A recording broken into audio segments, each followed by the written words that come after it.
Instead you escaped to God knows where and left the two of them to rot. Tamura, you really think you would have made a difference? 20 brats with mastery over their own quirks along with several top heroes including Endeavor, Beast Genist, Gang Orca and Miruko. All you would have done is give the brat more targets to defend. Spinner, you don't know that. We could have. Tamura, could have what? Spinner, could have. Tamura, that's what I thought. Defo, how is it you are aware which pros came after you left? Tamura, you're not the only one who had access to a camera, sensei. Afo, Tamura, you of all people should know the limitations of Izuku's power. You should know his likelihood of making it out of the situation. Tamura, his power wasn't enough? Well, maybe if you hadn't modified his all-for-one, he would have been able to take them down easily. AFO flinches hearing Tamura say that whereas everyone else just looks confused. Twice. Modified? Rin, what is he talking about? Defo, how do you know of that? Tamura, you didn't tell them, did you? Sensei was afraid the brat wouldn't be able to handle a mass amount of quirks, so he had the doctor make adjustments to his all-for-one so that he couldn't steal quirks easily. Hino, is that really true? Defo, it was for his own good. Tamura, his own good eh? What do you all think this is? Do you consider us friends, party members, a family? From the very beginning, I thought of you as nothing more than tools to further the cause of the League. And what's wrong with sacrificing a tool or two? Especially one that's on the verge of breaking. Magna, how can you say that? You two grew up together as kids, right? You're practically brothers. Tamura, so you believe that too. It's almost laughable. Trust me, none of you know the real truth. Dabi, the real truth? What are you talking about? Tamura, I've spoken enough truths for today. Maybe Sensei will tell you one day. Hino, is there something about Hizu you aren't telling us? Defo, that's not for you to know. Back to the matter at hand, Tamura, for your betrayal of the League, your punishment will be severe. Tamura, betrayal? All I did was remove a potentially hazardous element before it did damage to the League. And it's not as if we lost any of our actual firepower. Watch, if you'll just let Kurogiri go, I'll show you. Hino looks to AFO waiting for a sign of confirmation. After a short moment, AFO gives a nod.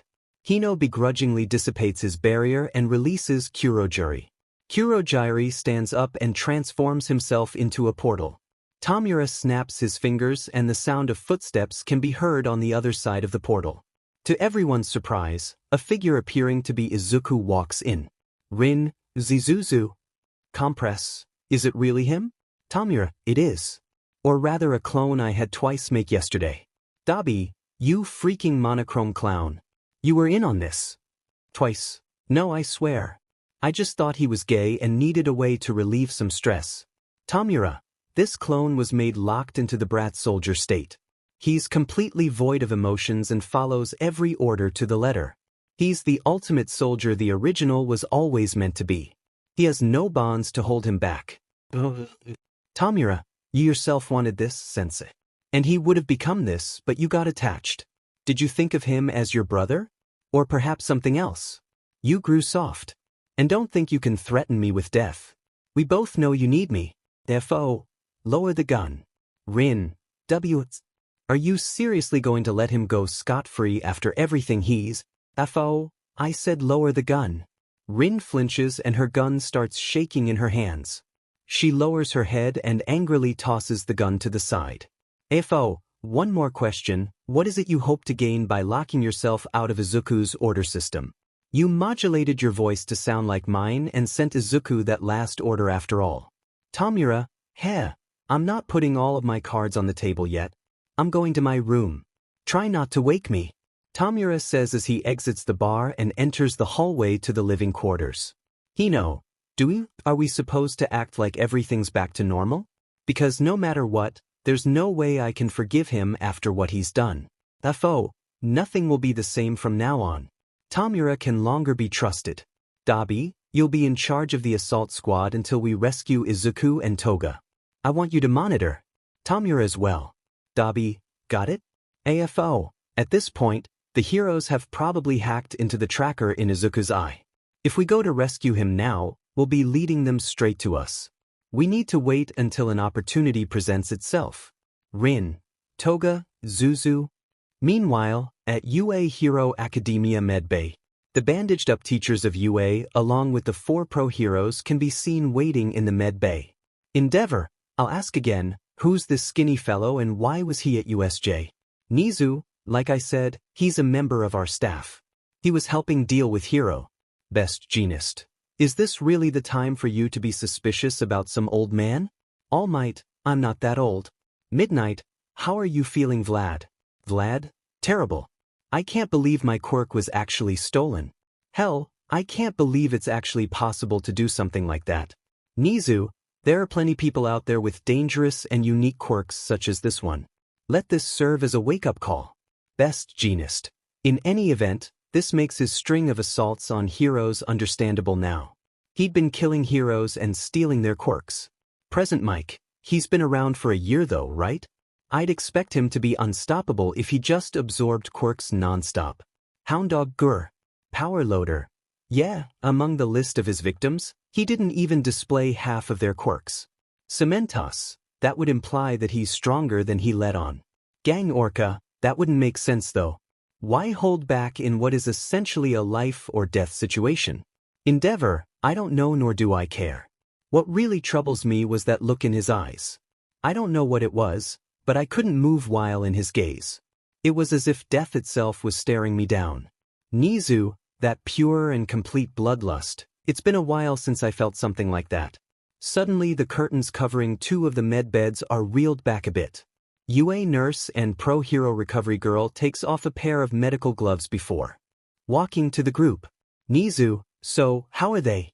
Recovery girl, 13 suffered some major laceration on her back and upper arm. Aizawa on the other hand suffered comminuted fractures in both arms and a face fracture. His orbital floor was broken into small pieces and his eyes may suffer some aftereffects. Luckily there wasn't any serious brain damage. At any rate, they'll both survive. They're in much worse states than those 9 severely injured students I treated earlier though. I'm just glad the others didn't get injured that badly. Nizu, thank goodness. Those 2 really put their lives on the line so I was worried. Honestly, I feel like they should be in a hospital rather than a school nurse's office, but we unfortunately can't afford to have them away from here. Endeavor, what about your other patient? RG, yes, well? Recovery girl pulls back the curtains concealing a 3rd bed. On the bed lies a figure completely covered in bandages aside from their eyes and mouth. Said figure is missing both of their hands and has their ankles cuffed to the bed with quirk-suppressing cuffs. RG, he's a real monster. 7 gunshot wounds in his chest from Snipe, ruptured eardrums from Mike, the majority of his body burnt as a result of the student's bombs, several fractures in his right arms, a fractured jaw, testicular damage somehow which resulted in swelling, burns on his back from Endeavor, damage to the back of his skull and 6 fractured ribs by Maruko which in turn pierced his lungs, and topping all of that is his hands that were ripped off. There's also the severe burning on his right forearm caused by those flames of his. The skin is charred to the point of it being so black you'd think it was a tattoo. Endeavor, that last part is strange. In the history of all his victims, there was not a single one who possessed a fire-based quirk. His last one, the Jade Dragon who survived, has green flames so we can assume it isn't his quirk. And there weren't any recent victims of any kind of incident or death during his initial debut period that had a quirk which could produce those black flames you spoke of. Nizu, how strange. There has to be an explanation to this. The door to the nurse's office opens for an individual wearing a detective uniform and carrying a briefcase.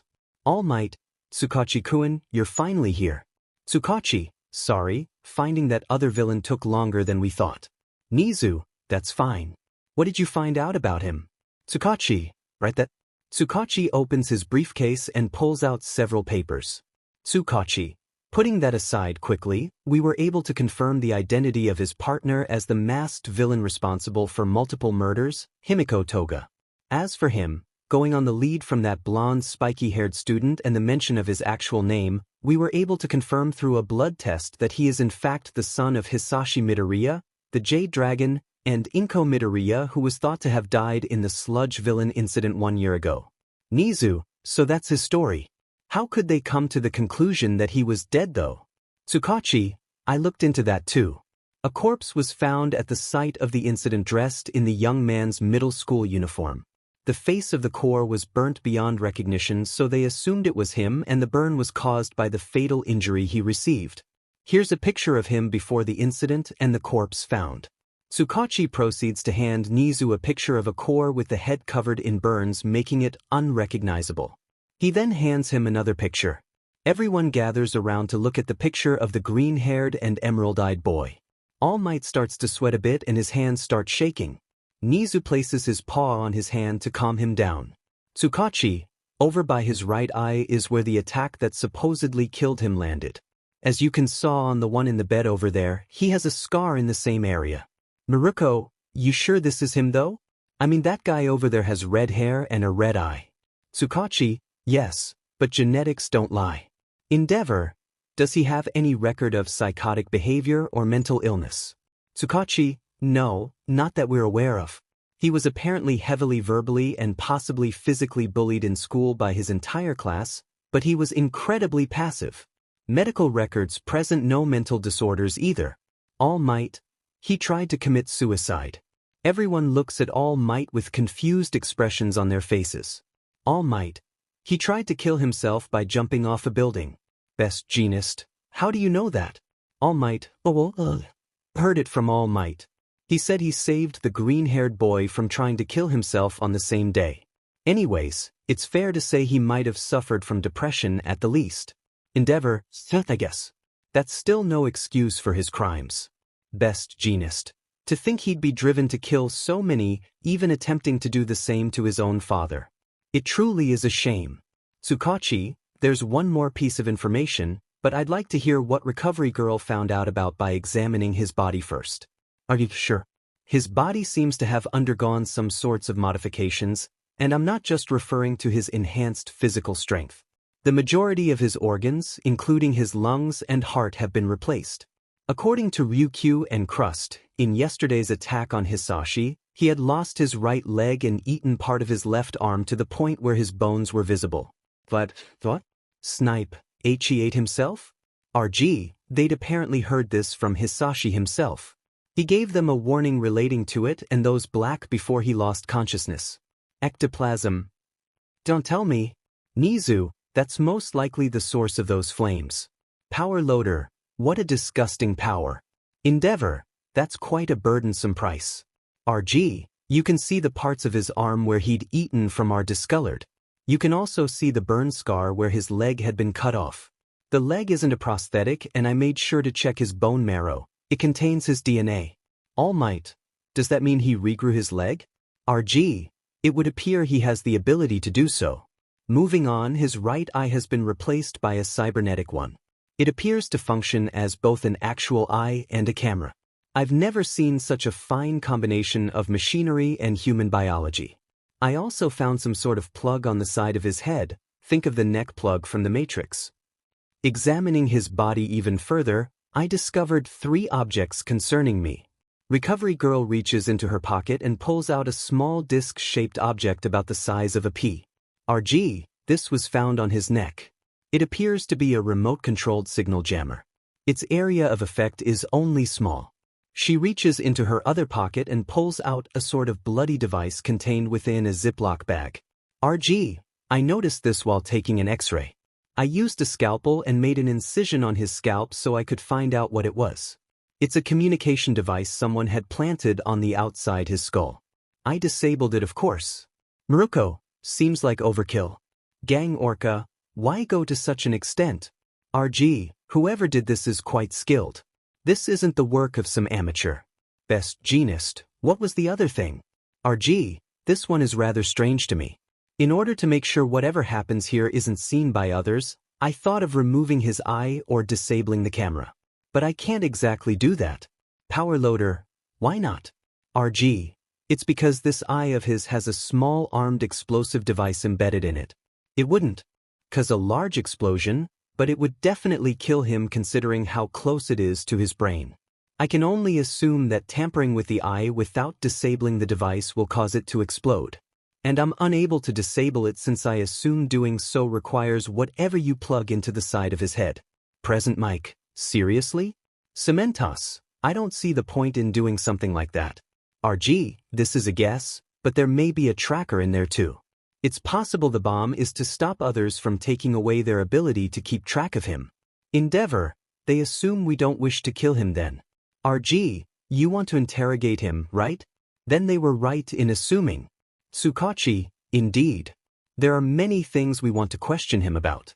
I'm particularly interested in the origin of his quirk. Midnight, origin? Tsukachi, you see, according to medical records, he's registered as quirkless. Hound dog, Gur. Snipe, how can that be? Tsukachi, I don't know. It could imply he got his quirk through someone else or unheard of means. We won't know for sure until we get to interrogate him. RG, well, he should wake up soon. I don't know if he'll be willing to participate though. Meanwhile, within Izuku's subconscious, Izuku is lying on his back in complete darkness. His eyes are closed and his body refuses to move. In the darkness, the sounds of many voices can be heard speaking in incomprehensible whispers. Izuku, so noisy. The memories of quirks, it's irritating. Quiet down already. Izuku tries his best to ignore the whispers in the dark. Suddenly, the voices seem to disappear. Izuku sighs with a relaxed feeling growing. The feeling doesn't last though as the whispers return. This time, however, the voices sound closer to Izuku. The whispers start growing louder and louder till they reach eardrum-bursting volumes. Blood-curdling screams are heard amongst the loud whispers. Izuku feels something hit against his head. He opens his eyes to see a shadowy figure with glowing green eyes looking down on him. A large white crescent moon-shaped smile appears on the figure's shadowed face. Hello. Izuku opens his eyes in the real world and quickly sits. He breaks out in a cold sweat and starts panting. He feels a pain in his head and tries to grasp it. It is at this point that he looks at his hands and remembers he tore them off. Izuku, alright. Nizu, you're finally awake. Izuku looks around to find the UA staff as well as the 4 pro heroes and Tsukachi. He immediately tries to get up into a fighting stance but falls back down due to his ankles being chained to the bed. Nizu, you're not exactly in a good position to fight, you know. That is unless you plan to rip off your feet as well. Izuku, where is Himiko? Nizu, calm down. We'll tell you about her soon. First, we want to ask you some questions. Izuku, I will not say anything until you bring me my Himiko. Izuku says as he sticks his tongue out and starts biting down on it so it starts bleeding a bit. Izuku, bring me my Himiko or kiss any information you want to get out of me goodbye. Nizu, well, aren't you a stubborn one? We won't be able to get any information out of a dead man. Endeavor, do you mind? Endeavor, fine. Endeavor walks out of the room leaving Izuku with the others. After a few minutes, Toga bursts through the doors with tears in her eyes. Toga, crying Izuku. Izuku, Himiko. Toga leaps forward and Izuku catches her in a hug. She kisses him and they hug each other tightly as tears form in the corner of Izuku's left eye. All Might coughs up blood. Power loader, kids these days. RG, quite passionate, these two youths. Nizu, the him. Izuku and Toga break away from their moment. Izuku turns to face the heroes and Toga sits next to him while holding his arm. Izuku, now, what is it you want from me? Nizu, like I said, we wish to ask you a few questions. Before we do though, Vlad stands up and walks up in front of Izuku. Vlad, gimme back my damn quirk. Izuku, well I'd do that. That is if I still had my effing hands of course. Gang Orca, we know you can regenerate your limbs somehow. Nizu, and we'll let you do so, on the condition that you don't try anything. Izuku shifts his gaze onto Toga. She meets his gaze and simply gives him a nod. Izuku, fine then. I won't try anything, just take off these shackles. Nizu nods at midnight. She gets up and walks towards the foot of Izuku's bed. Using a small key, she unlocks his cuffs. Himiko proceeds to unwrap the bandages around Izuku's arms. Izuku proceeds to transform both his arms into tentacles ending in stumps. Snipe points and cocks his gun at Izuku. Snipe, what do you think you're doing? This isn't what we agreed on. Izuku, How else do you think I grow my limbs back? Noma's the only one with instant regeneration. Izuku's tentacle limbs then snap off completely. Izuku, oi recovery granny. Give me a hand and accelerate my healing. Endeavor, you want us to heal you? Izuku, it takes an octopus 3 days to regenerate their limbs, so unless you're willing to wait that long, I suggest you hurry up and heal me. Nizu, it's fine. We've got someone on watch ready to erase his quirks. Nizu says as he refers to the figure in the bed opposite Izuku's, covered under a blanket. RG, we don't really have many options here. We have to do it. Recovery girl walks up to Izuku and extends her lips to kiss his forehead. A green aura covers his body and 2 new tentacles grow in. Izuku proceeds to turn his tentacle arms back to normal ones. Izuku, I feel alive again. Oh, there aren't any new burns on my hand. I expected it to be as charred black as my forearm. RD, aren't you tired? My quirk usually takes a lot out of people. Izuku, I'm quite confident in my stamina. Vlad, whatever, hurry up and return my quirk. Izuku, fine, bend down here. Vlad bends down so that he's at Izuku's height. Izuku places his hand on his face. A red light glows from his palm and quickly fades away.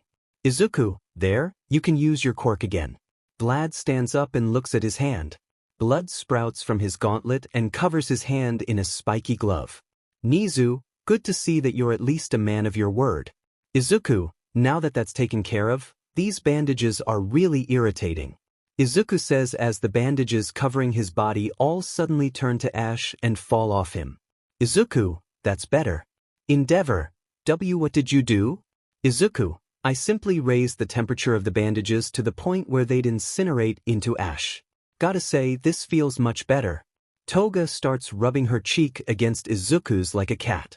Toga, I can never get tired of seeing Izuku's adorable face.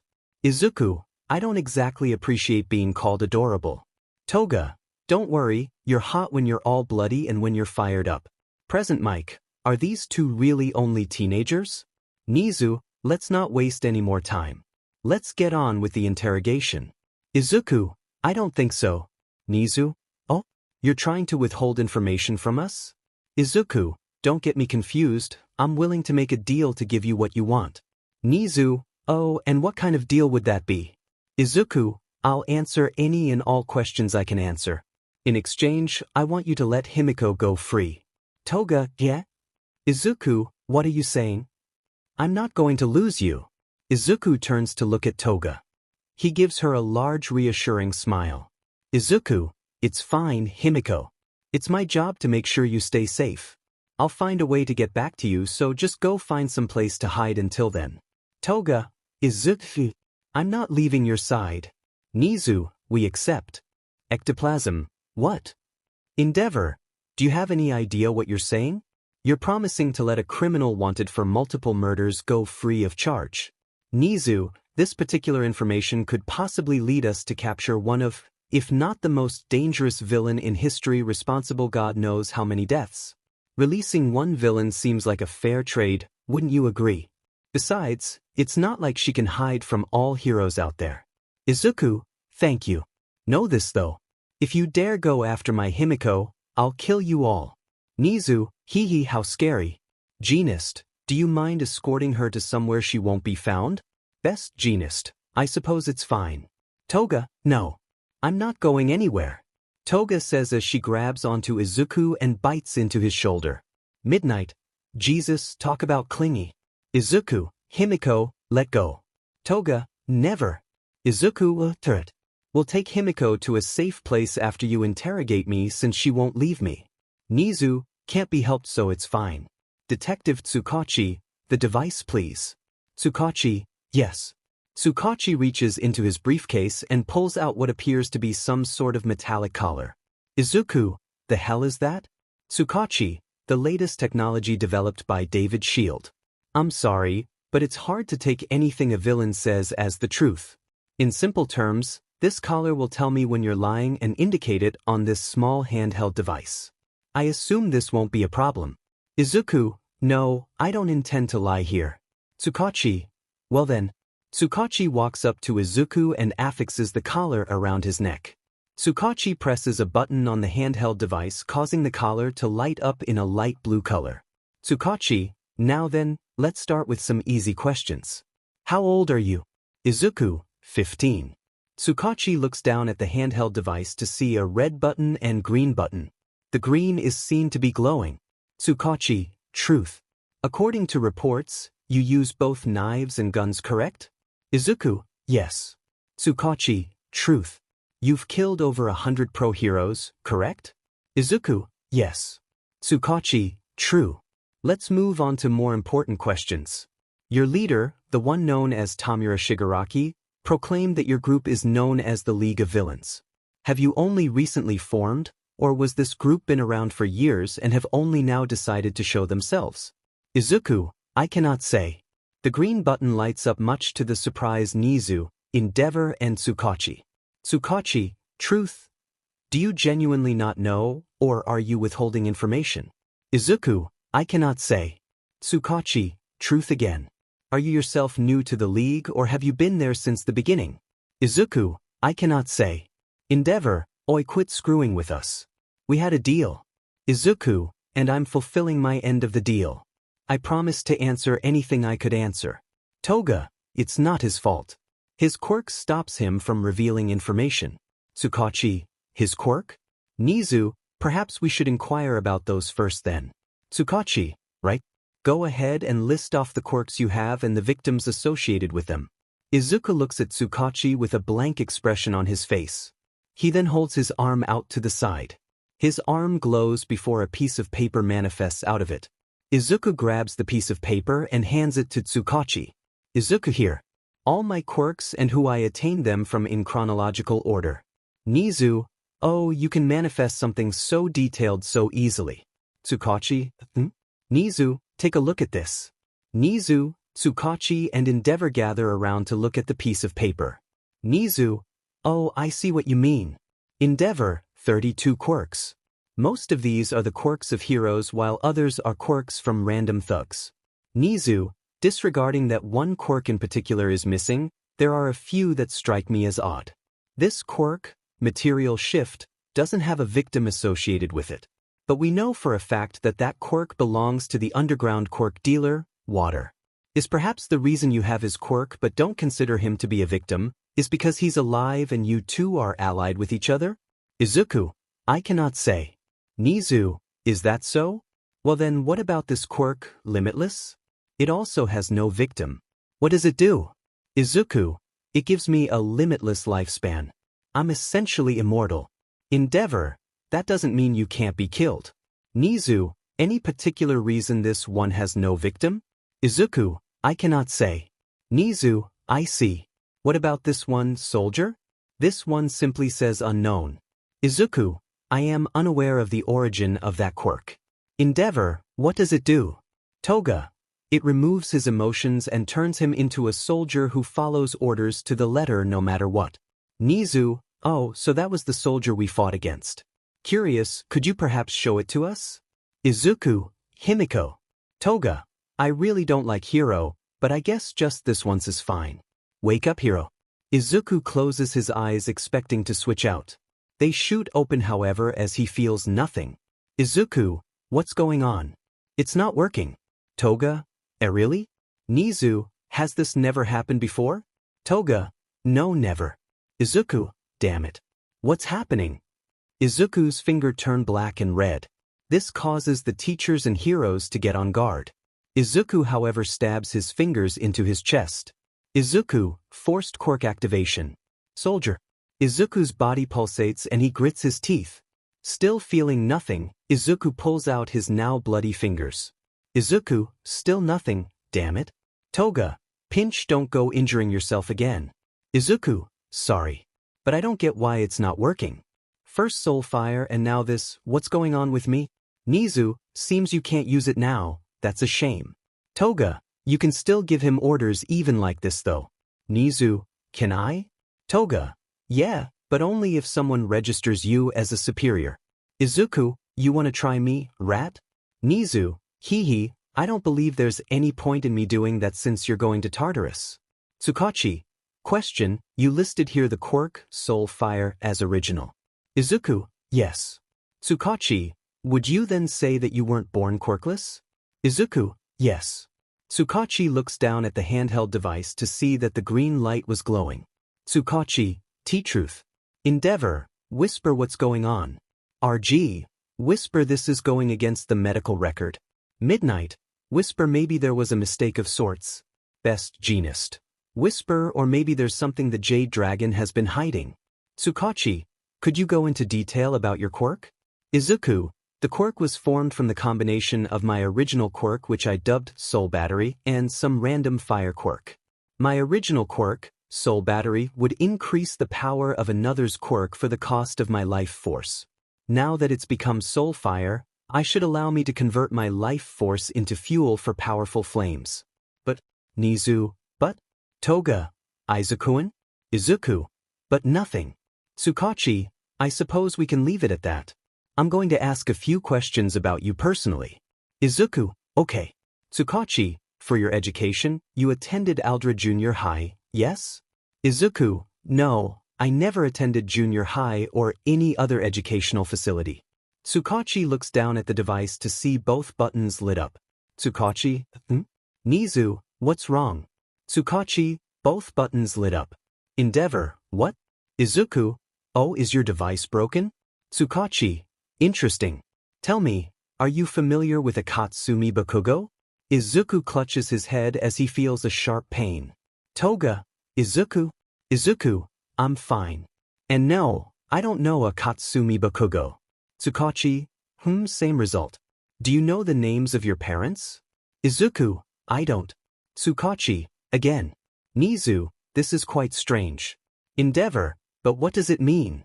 Tsukachi, let me rephrase that. Do you have a family? Izuku, I have no family. Tsukachi, oh, that one was just a lie. Izuku's eyes widen and he breaks out in a cold sweat. Toga, Izukuin?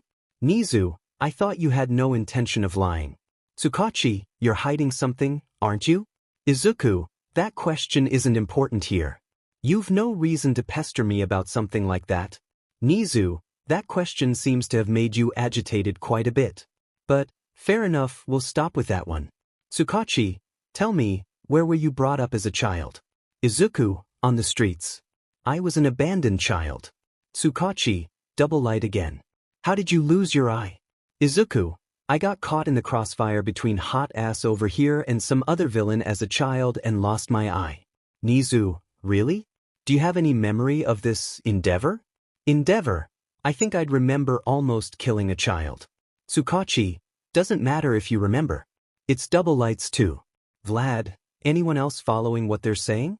Maruko, I stopped listening a while ago. Tsukachi, Nizu, Endeavor, Tashinori, can I talk to you three outside? Nizu, sure. Excuse us. The four of them exit the room leaving Izuku and Toga with the others. Nizu, so what do you think? Tsukachi, something definitely isn't right here. The questions which we ourselves already know the answers to seem to produce two correct answers from him. Endeavor, that shouldn't be possible. The answer should be recognized as either a lie or a truth. All Might, what do you think it means? Tsukachi, According to the students, he had some sort of reaction from hearing his father's name. He also reacted aggressively when he confronted Katsumi Bakugo. We also saw it just now when we mentioned her name. Could it possibly be? All Might, do you have an idea? Tsukachi, I've only heard about this, but there were reports of some people in the past losing their memories after being assaulted by a villain. The villain was supposedly caught, but there are no official records. Supposing there was someone before him in there who had the ability to steal quirks, it's possible that the villain's quirk was stolen and used to alter his memories. But it's possible that somewhere deep in his subconscious, his memories may be intact. That would explain why there are both lies and truths in his answer. His subconscious knows the truth while his current personality only understands its own altered version of the truth.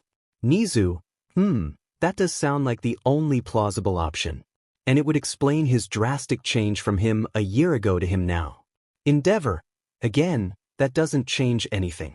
Even if his memories had been altered to make him side against the Hero Society and even if he had been ordered to kill hundreds, It doesn't change the fact that he's killed literal hundreds of people. He deserves punishment. He can't just be left off the hook. Nizu, I agree. His power is still dangerous. Manipulated or not, he still has to face the consequences and be restrained for the safety of everyone. Tsukachi, agreed. There's no point in questioning him any further since he won't yield us any more information. Let's just arrest him and deal with his partner. All Might? Excuse me. Tsukachi, you're... Meanwhile, inside the nurse's office. Present Mike. Do you have to do that? Mike says as he refers to Toga who's biting into Izuku's neck. Toga, if I let go, you're just gonna separate us. Besides, I'm hungry and Izuku's blood is so tasty. Gang Orca, I pray to God that this isn't a thing that regular high school kids are into. Izuku, anybody got any candy or something? I'm feeling a bit lightheaded. Vlad, we ain't got no candy to spare for villains. Izuku, how mean. Just then, Nizu and the others walk in through the door. Izuku, oi, how long do you plan on keeping me here? I answered your questions, so hurry up and get it over with. Nizu, no need to be impatient, we'll be getting to that soon. Tsukachi, before we do though, we have someone here to see you off. We figured she at least deserves to see you once after the police informed her you were alive. Tsukachi steps aside and Izuku widens his eyes. In front of him stood a green-haired woman holding something in her hands. Izuku begins hyperventilating and his heart starts beating faster. My God, it really is you, Izuku? I'm sorry, Izuku. Izuku can't say anything and can only sit there in a sort of panic state, much to the notice of the others. Crying, my sweet little Izuku? The woman says as she runs up to Izuku and pulls him into a hug with her one arm. Izuku's body starts locking up and his mind starts going blank. Toga, Izuku-an? Not again. Snap out of it. Toga says as she grabs Izuku by the face and makes him look at her. Izuku looks her in the eyes and seems to calm down and regain his senses a bit. He pushes himself away from the woman in front of him and backs away. Izuku, stay away from me. Izuku? What's wrong? Don't you recognize me? Izuku, I don't know who the hell you are, but you're giving me the same feeling that dragon gave me. Izuku, it's me, Inko, your mother. Izuku, am I mom? Toga? Izuku-an, is she really your mom? Izuku the thigh. Tsukachi, what's the matter? You seem confused. Oh, that's right, you said you were an orphan. I guess you weren't expecting to have a mother. Izuku, of course I have a mother. It's basic human biology, but that doesn't change a damn thing. Inko, orphan? Izuku, what are talking about? You're Mai and Hisashi's son. Toga, Izuku is the Jade Dragon's son? Izuku, even if I am, I don't care about either of you. I've long since grown past the need for parents. Don't think that I'll just accept the both of you because we share blood. I would rather, huh? Izuku looks at the thing wrapped in a blanket that Inko is holding in her hands. She notices him looking and unwraps the blanket to reveal a small green-haired and emerald-eyed infant. Inko, you didn't get a chance to meet her. She was born nearly a year after we thought you died. Her name is Izu. Izuku looks at the green-haired infant who looks at him with a blank expression that matches his own. Toga, oh my God, she's so cute. It's like looking at a little Izuku-an. And her cheeks look so squishable. Midnight, don't you dare touch that child. Tsukachi, Mrs. Midoriya, if I may. There's something I should tell you. Inko looks at Tsukachi who's leaning against the door. She turns back to look at Izuku for a moment before walking up to Tsukachi. Tsukachi, I'm sorry ma'am, but that person sitting there isn't your son. Inko, what do you mean? Tsukachi, after questioning him and discussing with Nizu and Endeavor, we came to the conclusion that his memories had been altered by an unknown individual. This person has no memories of his old life or memories of you and your husband as his parents. He believes he was abandoned and raised on the streets. He's a merciless monster who kills on command. Inko, no, that can't be true. Tsukachi, I'm afraid it is. Even if the real him remains somewhere in there, we don't know how to bring him back. And his crimes cannot be excused. I suggest you use the time you have now to say, where's your child? Inko, huh? Inko looks down to see that Aizu had been replaced by a blanket folded in the shape of a baby.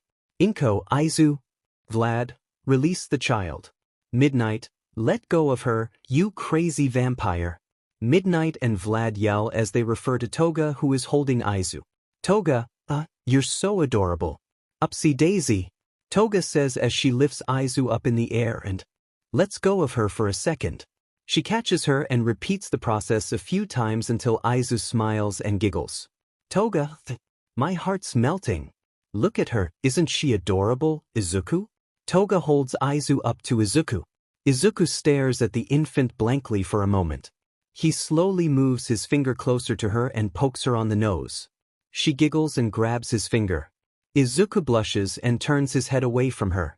Toga, come on Izuku, you have to look. Izuku, I can't handle kids. Toga, geez, our kids are probably gonna look like her, so you need to get some practice in for the future. Present Mike, goddamn hormonally active teens. Gang Orca, they do realize they don't have a future, right? Best Genist.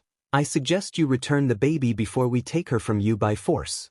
Toga, no, I want to hold on to her a little longer. Izuku, Himiko. Toga, alright, fine. Bye-bye little Aizu-chan. Toga hands the baby to Recovery Girl, who hands her to Inko. Inko walks up to Izuku and looks him directly in the eyes. Inko, Izuku, please tell me the truth. Do you really not feel anything when you look at me? Do you really not remember me or your father? Izuku looks at Inko with a blank face. He closes his eyes and sighs before looking back at her with a glare. Izuku, I have no memories of either of you. I couldn't care less for the two of you. It wouldn't mean anything to me if the both of you got killed. Inko, Izuku, crying I see. If that's how you feel then that's fine by me. I just want you to know, smile I'm so happy that you're alive. The image of Hisashi suddenly flashes in Izuku's mind. He can feel his heart beating faster and he has a distraught look on his face. Before everyone's eyes, tears start flooding from Izuku's left eye. Izuku notices this and punches himself hard in the face to stop the tears. Nizu, are you going to tell her about the collar? Tsukachi, once this is all over. Anyways, Mrs. Midoriya, you've said your goodbyes. It's time. Inko. Okay. Endeavor, get up, brat. We're ending this. Izuku, yeah, whatever. Toga, and Ao. Izuku, Himiko, let go. Toga, never. Izuku, you have to. Are you referring to me? Best Genist. I find it more worrisome that you immediately recognized that he was talking about you. Izuku, hurry up and put Himiko to sleep. I don't care if you put me to sleep too. Midnight, you little fine, but that's only so we can end this madness. Nizu, well, I suppose this is the end of the hero killer, hero. Farewell. Midnight grabs the thin cloth covering her body. She is about to rip it until her hand is grabbed by someone else. All Might, wait just a moment. Tsukachi, Nizu, oh, Endeavor, what is the meaning of this, old man? All Might, there's something I'd like to confirm before you take him away. Could you please grant me a minute or two to do that? Endeavor, if you wanted to do that, then you should have asked while we were interrogating him. I don't give damn about what you need to know. Nizu, it's okay. I'll allow it. Endeavor, hey Nizu, but only because it's you. All Might, thank you. One more thing, can you please leave me alone with him? What I'm about to discuss with him here cannot by any means be heard by another person or leave this room. Nizu, you'll be speaking about him, won't you? That's understandable. The world isn't ready for that. Endeavor, what are you talking about? Nizu, you'll learn about it soon enough. Come on, let's give them some privacy. Aizawa and 13 won't wake up for a while, so there's no need to worry about them. Nizu says as he walks towards the door. He stops however to turn around and look at All Might.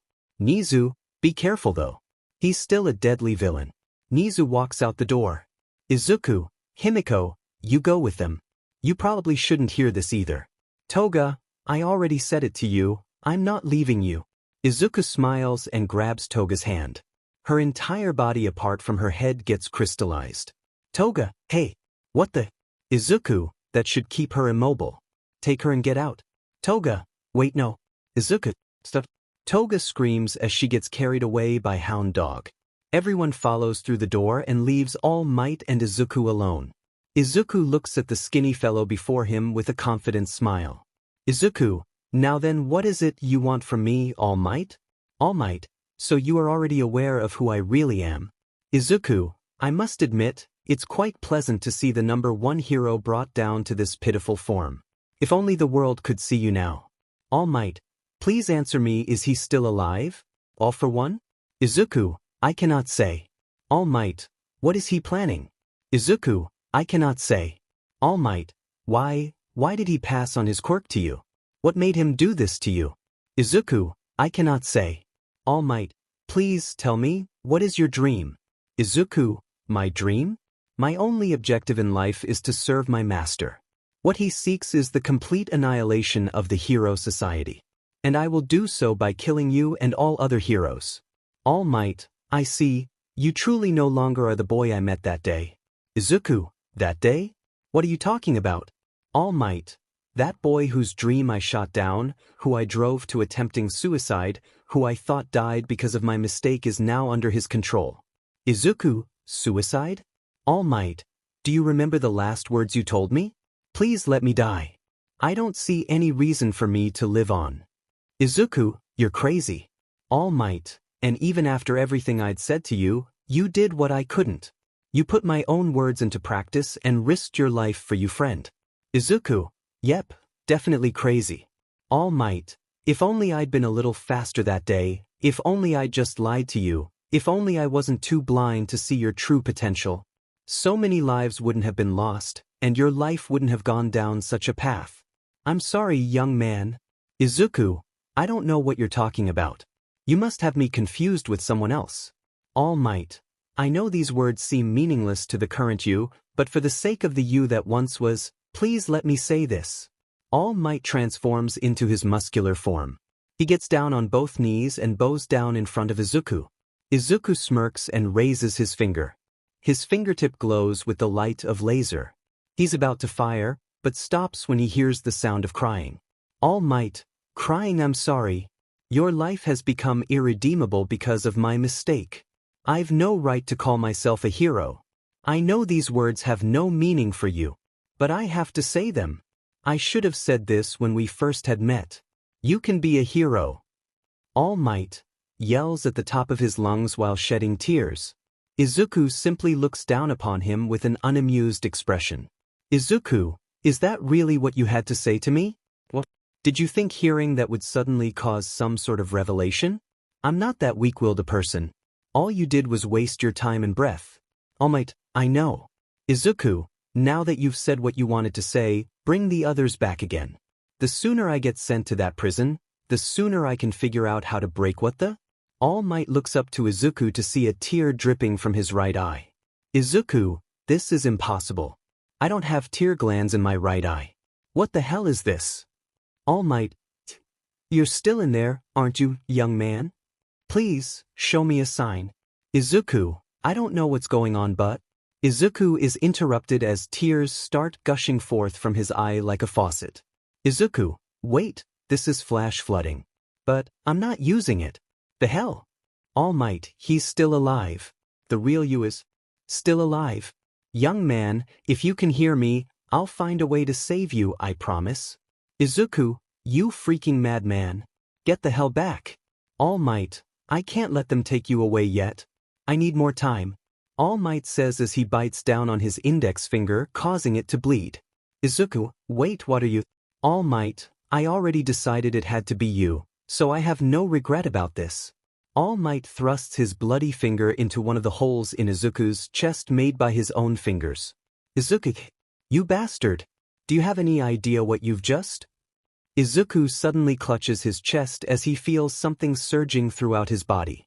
Red veins appear and cover his whole body, causing All Might to smile. His expression changes however once he sees black veins appear and cover his body as well. Izuku lowers and clutches his head. He shakes it violently before throwing it back. He lets out an ear-deafening yell and some type of power discharges from his body like an electrical storm. All Might transforms back into his skinny form and coughs up blood from the shock. The power shatters the windows of the room and blasts the sliding door apart from the wall. The others come rushing in to see what's happening. Endeavor, what's going on? Miruko, whoa, what the hell is this? Toga and Inko, Izuku. Nizu, this power, you didn't. Best Genist. He didn't show this type of power in the previous fight. Toga, he's in pain, do something. Present Mike, then tell us how to stop it. Toga, I don't know, I've never seen this before. Izuku's power continues rising and the others worry on how to stop it. Suddenly the veins covering Izuku's body disappear and he passes out. At the same moment, Toga's body uncrystallizes. Geez, I can't even catch some sleep here. Everyone looks to the bed opposite Izuku's to see a mummified Eraserhead sitting up in the bed with his eyes open. Midnight, Aizawa. Present Mike, you really saved our skins there. Aizawa, Mike, what's going on here? Why is he here? Nizu, we'll fill you in on it later. Right now, there's something much more serious at hand. Toga, Izuku. Toga breaks away from Hound Dog and runs up to Izuku. She places her ear against his chest to listen for a heartbeat. Toga, oh, thank God he's alive. Endeavor, what happened in here, old man? All Might, I don't know. That sudden surge appeared out of nowhere. I'm just glad Aizawa. All Might is interrupted as he feels Nizu pull on his arm. His beady eyes look seriously upon him. Nizu, we need to talk. Nizu drags All Might out of the room and steps outside with him. He sits down on a bench and All Might stands in front of him. Nizu, you understand why I called you out, don't you? All Might, yes. Nizu, you are aware of your position as the symbol of peace, correct? All Might, yes.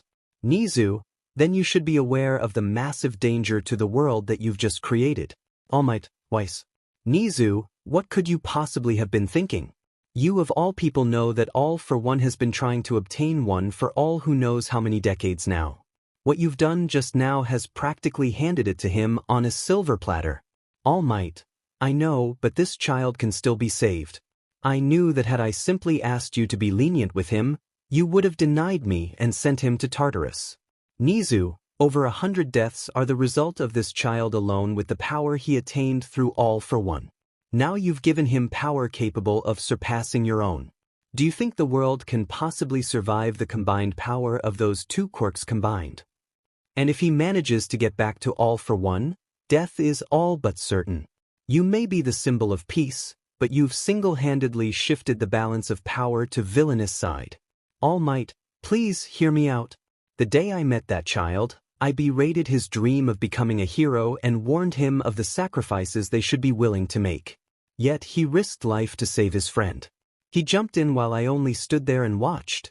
I believe that child has even greater potential as a hero than me. Nizu, you seem to have forgotten that he is no longer that same child. He has lost his humanity and become a killing machine. He tried to kill his own father for God's sake. You are a teacher now. You should be aware of the danger he put your students in. Yet now, you've endangered their safety once again and at an even greater risk. All Might, I am aware that I am not fit to be called a teacher, let alone a hero.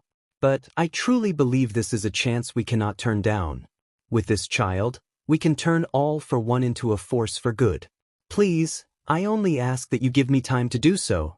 I promise, I will resign as a hero and teacher if I fail in doing so. Nizu places his paw-pad palms over his eyes and takes a deep breath. Nizu, 1 year, All Might. I'll give you 1 year. All Might, really? Thank you, Nizu. I promise. Nizu, don't get me wrong, I agree that this is a great opportunity. Nizu takes his palm off his eyes to look All Might seriously. Nizu, if he isn't completely changed after exactly 1 year, I'll put an end to the cycle of one for all and all for one myself. All Might. Why you don't mean? Nizu, the world would be much more peaceful if neither of those quirks had existed in the first place. What better chance to get rid of them and restore peace than to get rid of the current holder? I suggest you use the time you have wisely. All Might stands there in shock from what Nizu proposed. Nizu, on the other hand, simply gets up off the bench and walks back inside. All Might follows after him nervously. Soon the two returned to the nursing room. Endeavor. Rat, what were you talking about? Nizu, no need to worry about that. Anyways, you 4 pros can go. Maruko, huh? Best genist. You sure about that? What about them? Nizu, worry not, we'll deal with them. I only ask you keep your eyes out for villain attacks in the future. Endeavor, fine, we'll leave for now. Gang Orca, you better inform us if something happens. The 4 pros proceed to exit the room. Nizu then turns to Tsukachi and Inko. Nizu, Detective Tsukachi, could you please escort Mrs. Midoriya home? Tsukachi, I understand that the situation has changed quite a bit. I just hope you inform me about what's going to happen. Nizu, I will. Mrs. Midoriya, don't worry, we'll keep you informed about your son's condition. Inko, please do. Tsukachi, let's go, ma'am. There's something I need to tell you as well. The two walk out the door leaving only Izuku, Toga and the UA staff. Aizawa, Nizu, what's going on? I thought you were going to hand him over to the police. Nizu, that power he displayed has changed the plan a bit. After speaking with All Might, I decided on the new course of action we should take. Toga, wait, that guy's All Might? Nizu, I figured you would have known considering your partner there knew. Anyways, you said before that he can take orders in his normal state as long as you're registered as a superior, right? Is he still able to receive them while he's unconscious? Toga, well, yeah, I mean I only tried it once but it seemed to work.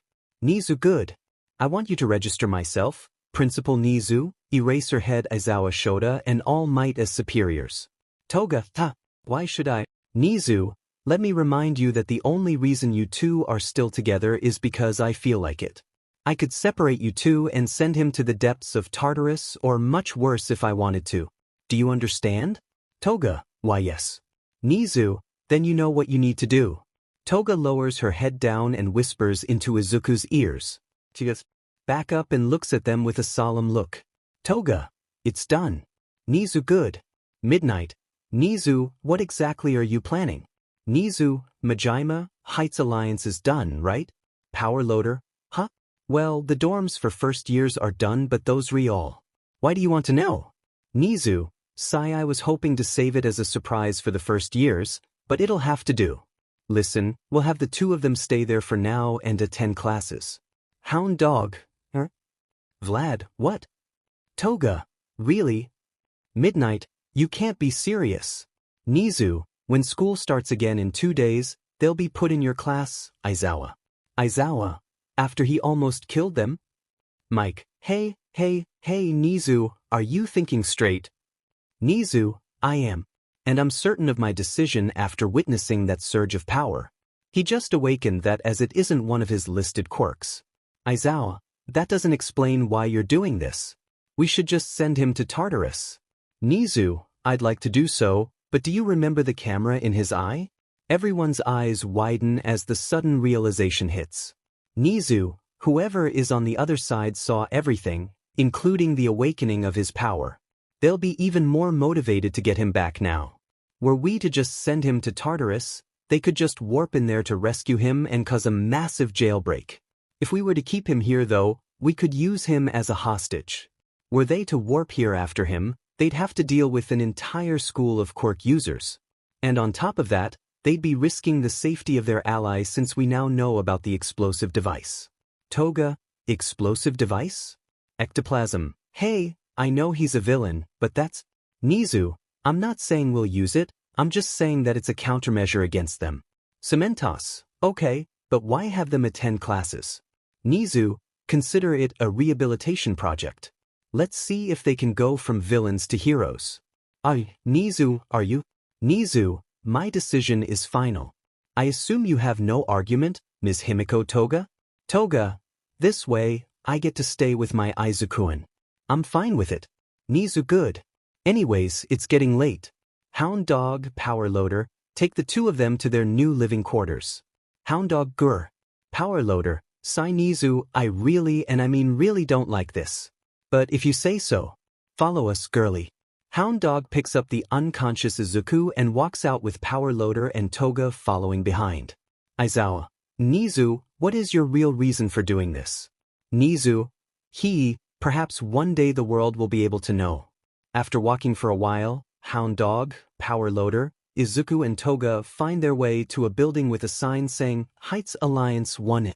Hound Dog drops Izuku on the ground, causing him to wake up. Power Loader, oh good you're awake. Welcome to your new home. Izuku, did the hell? Power Loader, make yourselves at home, rooms are on the second floor. You'll find a kitchen on the first floor, discover the rest for yourself. And don't even think about escaping, there are cameras inside and outside the building. Power Loader says as he and Hound Dog walk away. Izuku, what's going on? Toga, I'll explain everything Izuku. But before that, you need to explain some things for me too. Izuku, Himiko, alright, I'll tell you everything. After settling down in the building and cooking something to eat in the kitchen, the two find a room for the two of them, sit down on the bed and have a talk. Toga explains what happened after Izuku passed out. Izuku easily comprehends the situation. After Toga's explanation, it was Izuku's turn to explain. He explained to her everything that happened the past 2 days. Toga, so you've been having these weird visions of this shadowy figure. That explains that waking nightmare you had yesterday. And you haven't been able to use your quirks, right, since? Izuku, yeah, Soldier and Soulfire aren't working for some reason. I can't access my emotionless state and my flames are red and burn me. And I tried using scan to try and figure out what that surge of power was, but it's not working either. I don't know what's going on. But Toga grabs Izuku by the shoulder and looks him in the eye. Toga, it's alright. We'll figure it out and the solution will be right in front of us. Izuku, smile yeah, you're right Himiko. Toga, still one for all. It's crazy to think All Might's quirk came from the big boss and his brother. Izuku, the master's been trying to attain it for decades. Toga, and now you've got it. The big boss is gonna be so happy once we get back. Izuku, once we get back. Toga, don't give me that look. We're gonna find our way back home. Rin is gonna be waiting for you, you know? Izuku, oh my god Rin. Toga, I can't believe she got the drop on me. Whatever, I can fix that soon enough. Izuku, I'm not gonna be there for her. Because I got us caught. Toga, hey, it's not your fault. It's all Tamura's fault. He's the one who gave you that order. Izuku, I'm sure Tamura-sama had his reasons. I just don't know what they are yet. Toga, well at least he can't give you orders anymore. Izuku lets out a sigh and lies back on the bed. Izuku, nothing will be the same from now on. We're being held against our will with almost no means of escape. I'm sorry you got caught up in this, Himiko. Izuku closes his eyes and lets out another deep sigh. The next day, round about midnight, Rin, with her mask on, and Twice can be seen standing in front of a brick wall at the end of an alley. Rin, this the place? Twice, yeah. Just gimme a sec. Twice pulls out what looks to be an old-fashioned phone. He presses a few buttons on the phone and waits for a second. Suddenly, the area surrounding them seems to turn to a blue hue. The two of them then vanish and 2 black poker chips with heart symbols painted on them are left in their place. The two reappear in a dark room with the only light coming from a single light bulb hanging from the ceiling. Across from them is a man sitting in a heart-shaped throne. He has several tattoos on his body and his right arm has sticks around his wrist. He wore blue pants, a black shirt, a black feather coat on his back and a red hat on his head. Your hero's allies if I remember? Twice, yep that's us. You're Water, right? Pleased to meet you Dick. Water, I already supplied you with the stock you ordered this month, so what do you want? And where is Hero? He's the only one who comes here? Rin, he's been captured. Water, oh, didn't expect him to lose to Heroes. Well whatever. If you came to ask me for help in rescuing him, you're out of luck. I've no interest in helping clients outside of transactions. I know from Hero that you're that type of person. I came here because I want you to give me a quirk. Water, oh that I can help with. What kind of quirk are you looking for? Rin, I want a quirk that allows one to freely manipulate the effect of time on their body. Water, that's awfully specific. Why would you want, Water raises his hand and opens his palm. Suddenly, the area surrounding them gains the blue hue from earlier. Water makes a circle with his hand and raises it up to his eye. He looks to Rin and focuses his gaze. Water, oh so that's it. You're playing a risky game, you know? Rin, I don't care, just tell me if you have the quirk I'm looking for. Water, humph, you've got an attitude. Though I'd expect it from his woman. Yeah, I've got just what you're looking for. I caught it recently and was going to offer it to your boss since he said he was looking for one similar, but Rin materializes a suitcase in her hand and holds it up to Water. She opens it up to reveal it full of gold bars. Here, take it. I've got a lot more than this, so hurry up and name your price for the quirk. Water, put that away. You'll need it for that thing inside you. I owe Hero one, so you get this for free. Rin, oh really? Water, yeah, just this once. Water widens his palm and expands the blue area. Water, shambles. Water's red hat gets switched with a white one with brown spots. The blue area disappears and he stands up.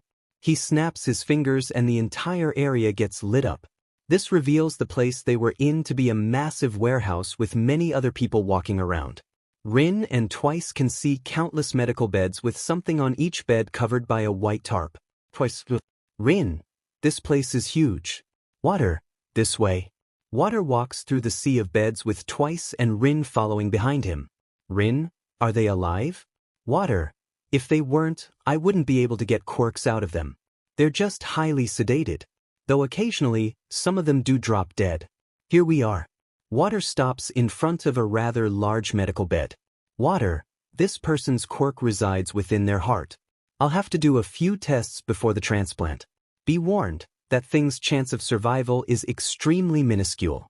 Rin, no need for surgery. I still have some of Hero's power left in the tank. Rin says as she grabs the body. A red light glows from her palm and quickly fades. Rin, there, I got it. Thank you, Water. Water, don't mention it. Just don't expect any more freebies. Rin, I won't. But can I count on you when I decide it's time? Water, I'm a doctor. If you have enough money, I'll do it for you. Rin, thank you. Izukuin, don't worry. I'll keep them safe until we can get you and Toga back to us. The next day, UA High School, Class 1A. Invisible Girl, hey, did you watch the news last night? Tail Boy, Invisible Girl, did you see how everyone in class was on screen for a second? I didn't stand out at all. Octo Boy, didn't you? Tail Boy, well, it's hard to stand out like that, right? Electric Boy, the media made a huge deal out of it though. Earlobes, it only makes sense, doesn't it? The hero course that pumps out pros got attacked. Zero, that fight was crazy though. Even with the teachers, we almost didn't make it out alive. Who knows what would have happened if they weren't there? Grapist, stop it, Zero. Just thinking about it is making me wet myself. Momo, please don't, Mineta. Sato, I'm still hurting even after getting healed though. Mary, you, Koda and Shoji got hit by that crazy guy's attack, right? Momo, Ojiro, Ida, Mina and Kirishima too, right? Anyone would still be feeling that. Kirishima, yeah, he broke through my hardening like it was nothing. Momo, he almost killed all of the teachers as well. It was frightening. Mineta, thinking about him is giving me shivers. Tokoyami, you only saw him while he still had his mask on. Once it was destroyed, he became a real monster. Electric Boy, he was super scary. He ripped off his own hands. Mary, he was way more insane than that bird thing. We're just lucky he exhausted himself. Todoroki, the hero killer, hero. Despite being the one who caused the most damage not only here but in the rest of society for the past year as well, there was no mention of him in last night's news. Am I the only one who noticed that? Ida, it's quite strange. We even learned his real name yesterday. Zero, Izuku Midoriya, right? Mary, it was Bakugo who mentioned it, right? Kirishima, ever since then though she's been quiet. Kirishima says as he looks to Bakugo who is staring out the window with a frustrated expression on her face. Mina, say, Tsu, do you think she knows him? I'd say she has to somehow. The door to the classroom slides open and the mummified Eraserhead walks in. Aizawa, morning. Everyone, you're back too soon. Electric Boy, you're too much of a pro. Ida, are you alright, Aizawa-sensei? Aizawa, my well-being doesn't matter. It's good to see you're all safe though. Electric Boy, Gaspy actually cares. Zero, I don't believe it. Aizawa, Anyways, this may be sudden and coming out of nowhere, but this class is getting 2 new students. Everyone, Ojiro, new classmates now? Kirishima, this is just what we needed to get us out of that terrible mood. Mina, I wonder what they're like. Maybe they're super fun. Mineta, who cares about personalities? As long as they're hot chicks, it doesn't matter. Mary, you're disgusting. Ida, how many are we getting, sir? Shoji, what genders are they? Zero, where are they from? Electric Boy, did they also take the entrance exam? Aizawa, silence. Aizawa activates his quirk, effectively silencing the entire class. Aizawa, to answer your question, there's 2 of them. They're here under special conditions. Try and make them feel comfortable or whatever. Oi, you 2 get in here already. The students look to the door excited for the new faces. Their faces, however, go extremely pale when they see the 2 very familiar faces. Izuku wearing the school uniform, a metal collar and a bandana as an eye patch is followed by Toga wearing the girl's uniform. Bakugo along with a brown-haired girl immediately turned to look at Izuku. They both stop to face the students. Aizawa, go on, introduce yourself. Izuku, I am Hiro. Izuku, I am Hiro. Izuku's rather half-assed introduction is met with a class full of terrified and confused students. Aizawa, your real name. Izuku, Sai, I am Izuku. Aizawa, your full name. Izuku, I refuse to identify by that last name. Toga, hi everyone, my name's Toga Himiko and this is my hubby, Izukun, nice to meet you all. Izuku, Himiko-sama, please don't be so enthusiastic about this. Katsumi, Deku. Izuku and Toga look to see Katsumi jumping from her desk and leaping at Izuku. Izuku's eyebrow furrows and a vein bulges on his forehead. Using bone shift, Izuku bends his upper body backwards at a perfect 90 degrees angle. This causes Katsumi to go flying straight into the blackboard and fall to the ground. Izuku bends back up and turns to Aizawa. Izuku, you can't blame that one on me, that was self-defense and I didn't touch her. Aizawa, alright, you get a pass for that one. Bakugo, get back in your seat before I give you detention. Katsumi grunts angrily as she gets up. She gives a glare at Izuku before taking back her seat. Aizawa, good. Now how about you try and break the ice? Try saying something about yourselves. Toga, okay, well my favorite things are blood, knives and Izukun. Izuku, even without my quirks, I can kill you all with my bare hands. Those 2 lines only further intensify the disturbed and terrified expressions of the class. Aizawa, well that was clearly a mistake. Just go and sit down. Take the 2 seats at the back of the class. Izuku and Toga walk down the aisle of desks. The students all cautiously watch the duo and are met with a hellishly cold death glare. Izuku sits down in a desk behind Yaoyorozu and Toga sits in the desk behind his. The class then all immediately turn to look at their teacher. Aizawa, judging by those looks you're giving me, I'd say you've all got questions. Everyone, of course we do. Mary, what in the heck are they doing here? Zero, these guys are seriously super dangerous villains. Mineta, they literally tried to kill us and you teachers a few days ago. Denki, the red one is absolutely psychotic. You saw him rip off his hands, right? Mina, they're both wanted for the violent murders of heroes. Shouldn't they be in prison for that?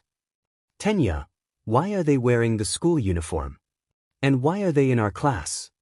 Aizawa, right, settle down. Now because of reasons I can't explain because they're being withheld by the principal, these 2 will be joining the class on a sort of rehabilitation trial period. That's about as much as I'm allowed to tell you. Well, you guys can use the rest of homeroom to get to know them. Aizawa says as he proceeds to instantly fall asleep in his chair. Everyone, sensei? With their teacher now asleep, the class feels an overwhelming sense of dread behind them. Mineta, hey, what are supposed to do now? I can feel the bloodlust behind me. Toru, they're gonna kill us, they're totally gonna kill us for revenge. Mary, stay calm, they can probably sense fear. Shoji, that's bullshit, and it's impossible to stay calm in this situation. Tsuyu, Aizawa-sensei's the only one who can stop them, and now he's asleep. Momo, alright, let's be rational. If we face them head-on, we'll be telling them we aren't afraid and they'll be less likely to attack us. The class steals their nerves and take deep breaths. At the count of 3, they all turn around to face Izuku and Toga. They're met with the sight of Izuku sleeping in his desk and Toga drinking something through a straw. Everyone, he's out cold too. Toga notices all of them staring at her and Izuku and gives them a little wave. Mineta, what do we do in this situation? They don't exactly seem intimidated. Zero. In fact, they seem rather confident to let their guard down in front of us. Toga, you guys don't have to be so cautious of us. We're not gonna bite. Mary, somehow I doubt that. Toru, okay, one of us has to approach them and show the rest of us it's safe. Mineta, pretty sure that's your job, class rep. Tenya, what? Very well then. I suppose it should be me who takes the first step in potentially dangerous situations. Tenya composes himself and starts walking robotically towards Izuku and Toga. Tenya, greetings. I am Toga. Shoo, can't you see my Izukuin is sleeping? Tenya, I apologize. But this is a classroom and he shouldn't be napping during school. Extremely skeptical, the rest of the class inch closer to them. Hearing them come closer, Izuku wakes up and opens his left eye. Izuku, why the hell are you bozos watching me sleep? Bunch of weirdos. Mina, you're calling us weirdos? You ripped your hands off the other day and fired lasers out of your chest like a robot. Izuku, and you look like you should be from another planet. We're both not normal, honey. Tsuyu, speaking of which, how do you have hands again? Izuku, I just grew new ones with a bit of help from recovery granny. Mineta, humans don't normally grow hands back. Izuku, pretty sure I just said I'm not normal. Mary, okay, let's cut the crap. Why the hell are you two here? Why did the teachers let you in here and are you planning on attacking us after what happened 2 days ago? Izuku, alright, don't get your panties in a twist.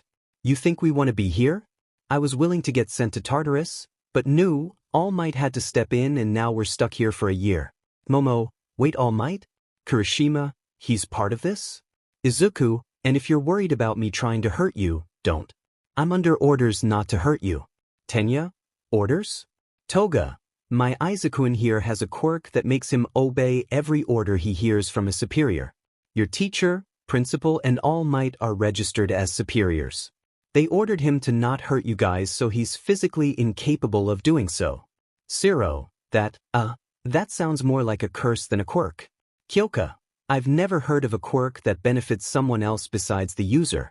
Izuku, and if you're still not convinced, this collar I'm wearing will send my head flying with the push of a button from Eraserhead over there. Toru, even for a villain that seems kinda extreme. Izuku, yon I'm tired. Himiko, you want anything? Toga, nah, I'm good. Izuku holds out his right hand. All of a sudden, a common energy drink can materializes in his palm. He cracks open the can and starts drinking.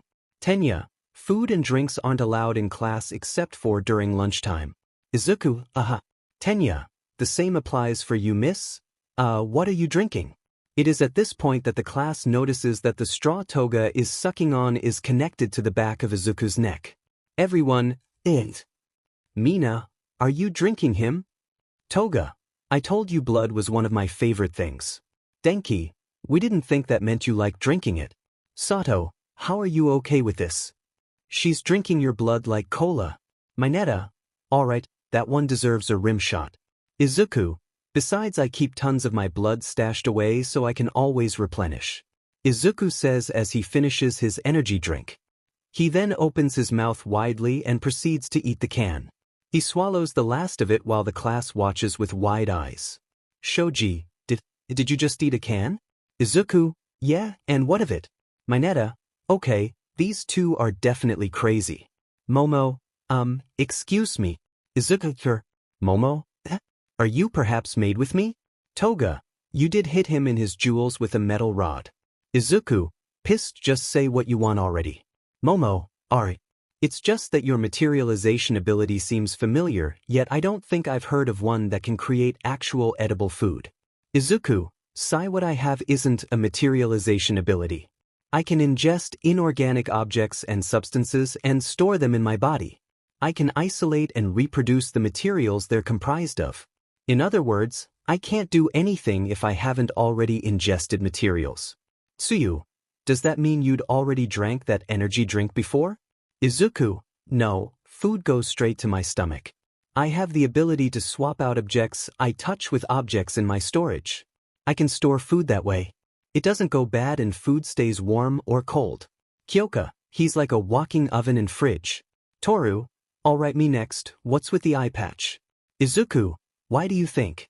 It's to block my right eye. Toru, why? Izuku, in case you haven't noticed, I'm a bloody cyborg. I've got a plug in the side of my head and a mechanical eye that functions as a camera. You really think your teachers want me to record everything I see? Toru, I see your point. Izuku, you're kind of an airhead, aren't you? Tenya, why do you have a mechanical eye? Izuku, why don't you ask little Miss Vanilla Cherry over there? It was her dad who did this to me. Izuku says as he looks to Shoko who's sitting nearby. She turns in her seat to look at Izuku. Shoko, so my father did that? Izuku, yeah, burned half my face and incinerated my eye. That's the kind of thing you don't forget. Katsumi, bullshit. Izuku, Katsumi stands up from her desk and walks up to Izuku. Katsumi, that's bullshit. Endeavor never did anything to you. I was the one who did that to your eye.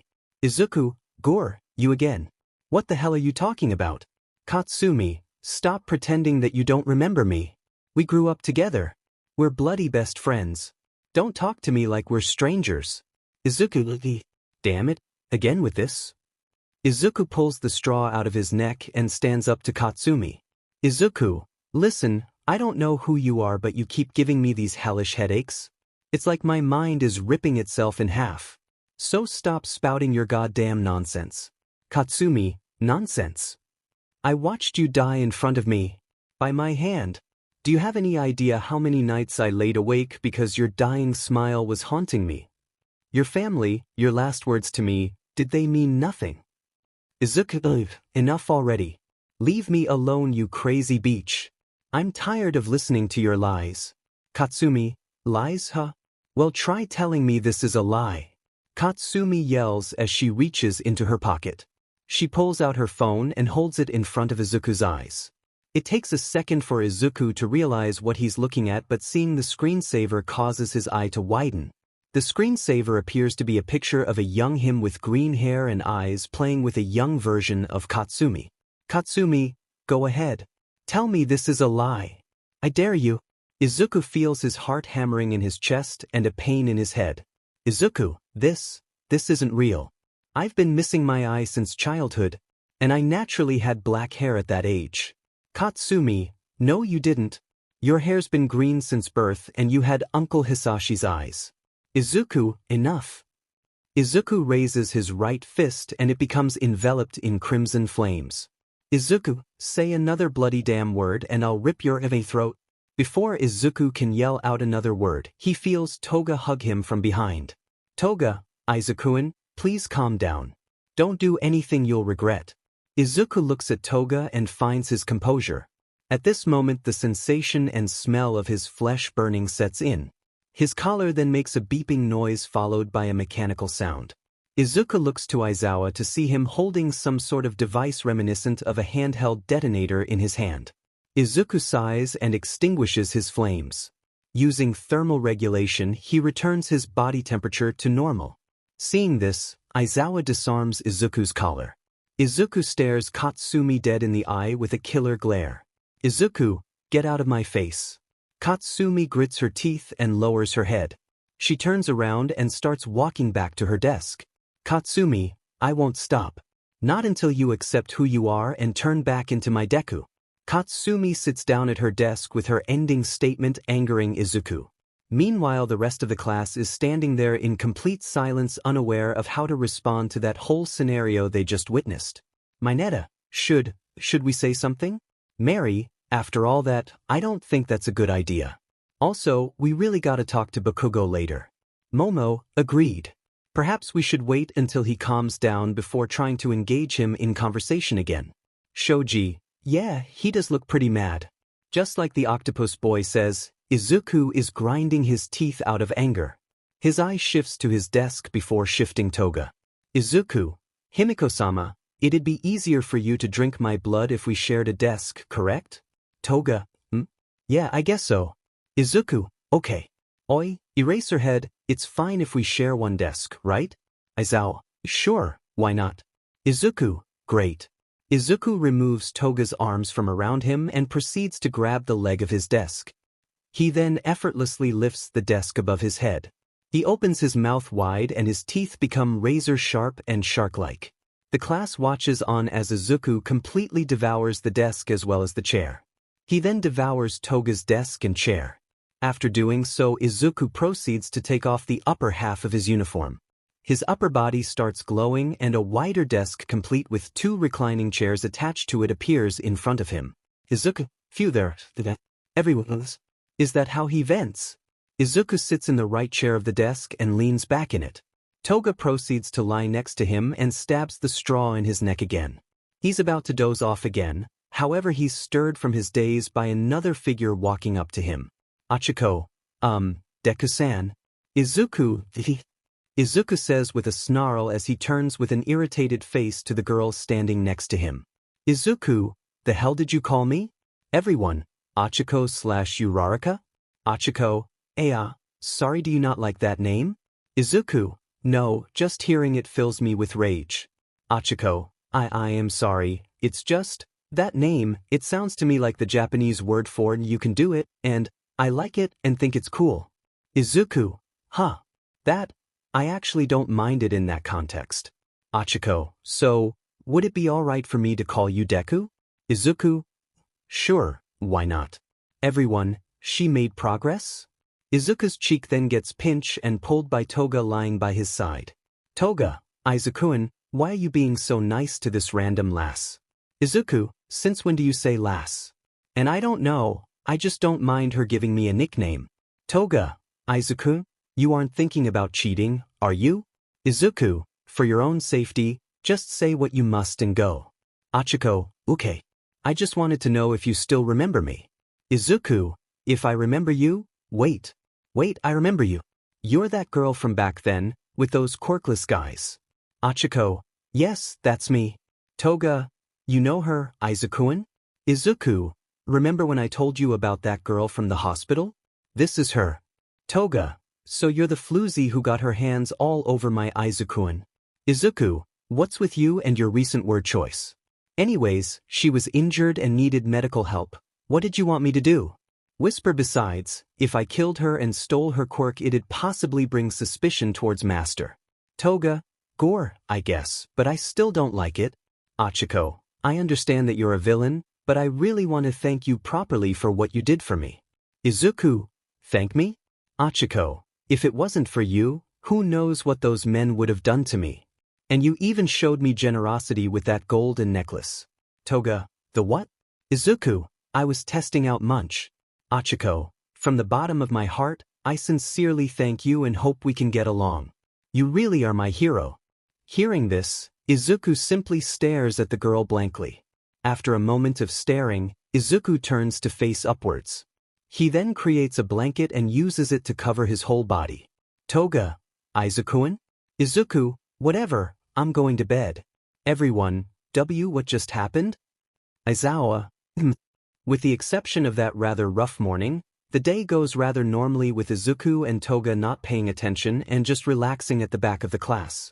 The news of the sports festival brings excitement to the class but just blows through Izuku and Toga's ears. Soon enough, lunch comes around. Izuku and Toga stand up from their desk causing everyone to turn to them. Izuku, I'm hungry. Eraserhead, it's fine for us to head for the cafeteria, right? None of them know who we actually are. Aizawa, fine, but you'll be under supervision from me. Izuku, as long as I can get something decent to eat. Izuku and Toga walk to the classroom door with everyone watching them. Izuku opens the door and finds Nizu standing there in front of him. Nizu, hello. Izuku, you damn rat, what the hell do you want? Nizu, aren't you cranky?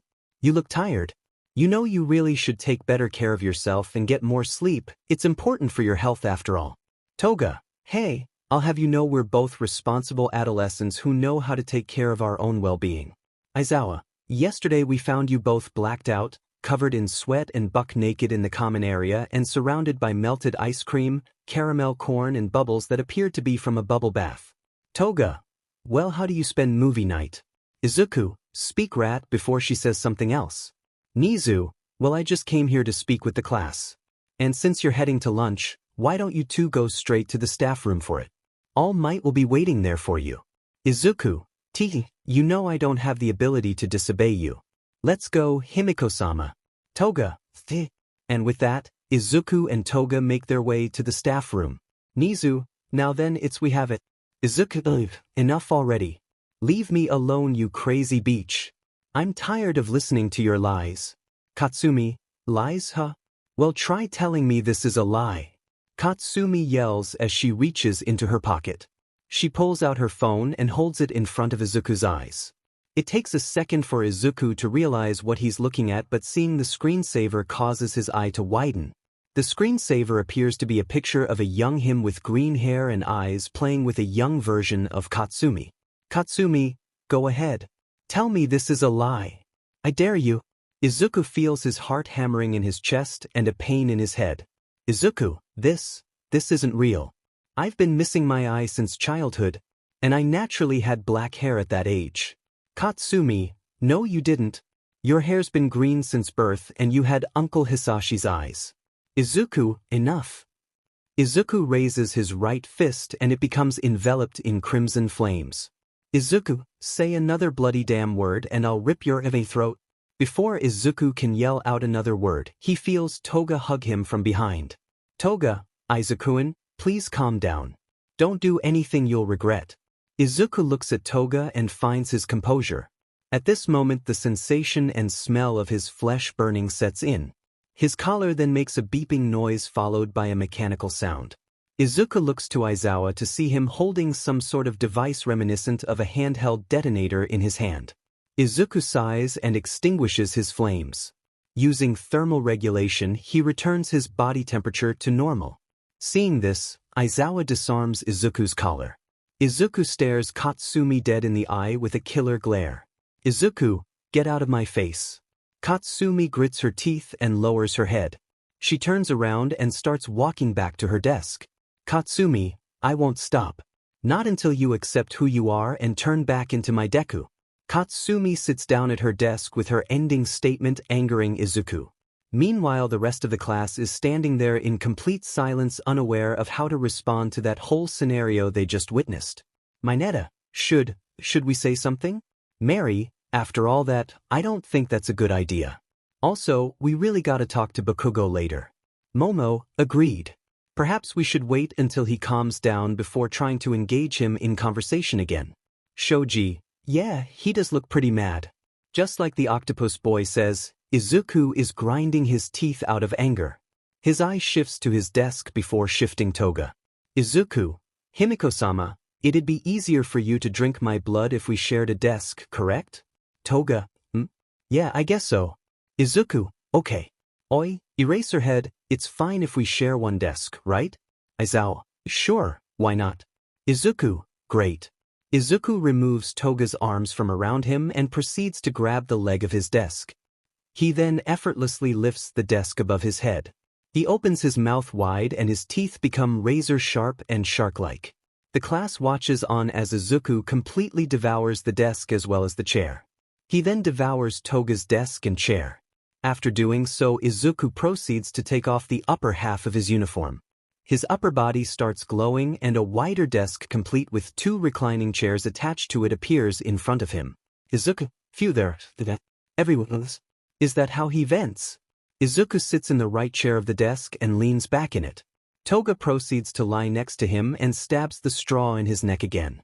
He's about to doze off again, however he's stirred from his daze by another figure walking up to him. Achiko, Deku-san. Izuku says with a snarl as he turns with an irritated face to the girl standing next to him. Izuku, the hell did you call me? Everyone, Achiko/Uraraka? Achiko, sorry, do you not like that name? Izuku, no, just hearing it fills me with rage. Achiko, I am sorry, it's just, that name, it sounds to me like the Japanese word for you can do it, and, I like it and think it's cool. Izuku, huh? That, I actually don't mind it in that context. Achiko, so, would it be alright for me to call you Deku? Izuku, sure, why not? Everyone, she made progress? Izuku's cheek then gets pinched and pulled by Toga lying by his side. Toga, Izuku-an, why are you being so nice to this random lass? Izuku, since when do you say lass?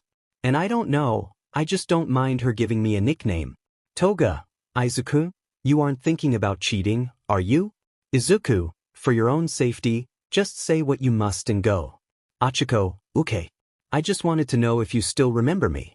Izuku, if I remember you? Wait, I remember you. You're that girl from back then, with those quirkless guys. Achiko, yes, that's me. Toga, you know her, Izuku-an? Izuku, remember when I told you about that girl from the hospital? This is her. Toga, so you're the floozy who got her hands all over my Izuku-an. Izuku, what's with you and your recent word choice? Anyways, she was injured and needed medical help. What did you want me to do? Whisper besides, if I killed her and stole her quirk it'd possibly bring suspicion towards Master. Toga, gore, I guess, but I still don't like it. Achiko, I understand that you're a villain, but I really want to thank you properly for what you did for me. Izuku, thank me? Achiko, if it wasn't for you, who knows what those men would have done to me. And you even showed me generosity with that golden necklace. Toga, the what? Izuku, I was testing out Munch. Achiko, from the bottom of my heart, I sincerely thank you and hope we can get along. You really are my hero. Hearing this, Izuku simply stares at the girl blankly. After a moment of staring, Izuku turns to face upwards. He then creates a blanket and uses it to cover his whole body. Toga, Izuku-an? Izuku, whatever, I'm going to bed. Everyone, what just happened? Aizawa, With the exception of that rather rough morning, the day goes rather normally with Izuku and Toga not paying attention and just relaxing at the back of the class. The news of the sports festival brings excitement to the class but just blows through Izuku and Toga's ears. Soon enough, lunch comes around. Izuku and Toga stand up from their desk causing everyone to turn to them. Izuku, I'm hungry. Eraserhead, it's fine for us to head for the cafeteria, right? None of them know who we actually are. Aizawa, fine, but you'll be under supervision from me. Izuku, as long as I can get something decent to eat. Izuku and Toga walk to the classroom door with everyone watching them. Izuku opens the door and finds Nizu standing there in front of him. Nizu, hello. Izuku, you damn rat, what the hell do you want? Nizu, aren't you cranky? You look tired. You know you really should take better care of yourself and get more sleep, it's important for your health after all. Toga, hey, I'll have you know we're both responsible adolescents who know how to take care of our own well-being. Aizawa, yesterday we found you both blacked out, covered in sweat and buck naked in the common area and surrounded by melted ice cream, caramel corn and bubbles that appeared to be from a bubble bath. Toga, well, how do you spend movie night? Izuku, speak rat before she says something else. Nizu, well, I just came here to speak with the class. And since you're heading to lunch, why don't you two go straight to the staff room for it? All Might will be waiting there for you. Izuku, you know I don't have the ability to disobey you. Let's go, Himiko-sama. Toga, and with that, Izuku and Toga make their way to the staff room. Nizu, now then we have it. Talk about your current situation. Tenya, sir, could you please explain what's going on? Nizu, why certainly. As you're all aware, the two who joined your class are wanted criminals. The vampire, real name, Toga Himiko, wanted for assault, larceny and the multiple murders of both heroes and civilians. She also happens to be incredibly attached to her partner. Speaking of which, hero killer hero, real name, Izuku Midoriya, wanted for assault, larceny, kidnapping, over 100 murder convictions, the majority of which were heroes and possible acts of terrorism in America. His case is a lot more complicated and the reason they're here. Mr. Midoriya here happens to be the son of the retired and hospitalized rank 67 hero, Hisashi Midoriya, and until recently was a normal student much like the rest of you. Mina, wait, he's the son of the Jade Dragon, one of Japan's top heroes. Shiro, wait, wasn't the hero killer the one who put the Jade Dragon in the hospital? Momo, does that mean he tried to kill his own father? Nizu, yes, you're all quite right. Tsuyu, you said until recently that he was a normal student? What do you mean by that? Nizu, yes, that's the complicated part. I'm sure many of you know of the slime villain attack that happened 1 year ago. I'm sure Ms. Bakugo does since she was the hostage in question. Yeah, that made the news that day. Nizu, it was during this incident that Izuku Midoriya was thought to have been killed. Aizawa, his fatal injury was a large explosion directly to the face. That should explain his scar and eye. Kirishima, an explosion? Bakugo. Kirishima turns to Katsumi to see her looking away and covering her face with her hand. Nizu, you should be able to understand how she feels now. Shoko, if that is true, I have a question. Why does he think Endeavor was the one who gave him that injury? Nizu, if you'll wait, I'll tell you. In any event, it seems he wasn't actually killed. He was abducted and a fake corpse was left in his place. Momo, abducted? But Nizu, I'm afraid I can't tell you. That information is classified to the police and only a select few. Aizawa here doesn't even know. Anyways, he was abducted and indoctrinated into the so-called League of Villains. He's received various augmentations to his body and had been brainwashed by someone. His memories were erased and replaced by fake ones, turning him into the bloodthirsty killer you see today. Denki, what? Mary, that just sounds like something straight out of an action movie. Katsumi, who did this? Nizu, Katsumi, who the hell did this? Why would they do any of this to Deku? Nizu, as I've said before, we're not allowed to reveal to anyone the identity of the one responsible. As for why Mr. Midoriya of all people was abducted, we ourselves aren't sure. Perhaps it was simply opportunity, or perhaps there was some deeper meaning. We won't understand it for a while. Tenya, sir, forgive me for speaking up, but be all that as it may, he's still a villain. He shouldn't be here. Nizu, normally, I'd agree with you, but this situation unfortunately cannot proceed in such a manner. All Might himself has suggested the possibility that his original memories and personality are actually still intact and can be recovered. He's exhibited strong emotional reactions when confronted with his past. In almost all instances he'll react violently against it, however he's displayed passive reactions such as crying for his mother who he claims not to care about. Shiro, okay, that still doesn't explain why he's here. Nizu, Izuku Midoriya was known to be a hero fanatic. One might say he idolized them. He's here in this hero academy in the hopes that being here will bring out his real self. Shoji, you can't be serious. Aizawa, I'm afraid we are. Bakugo, he seems the most aggravated when interacting with you.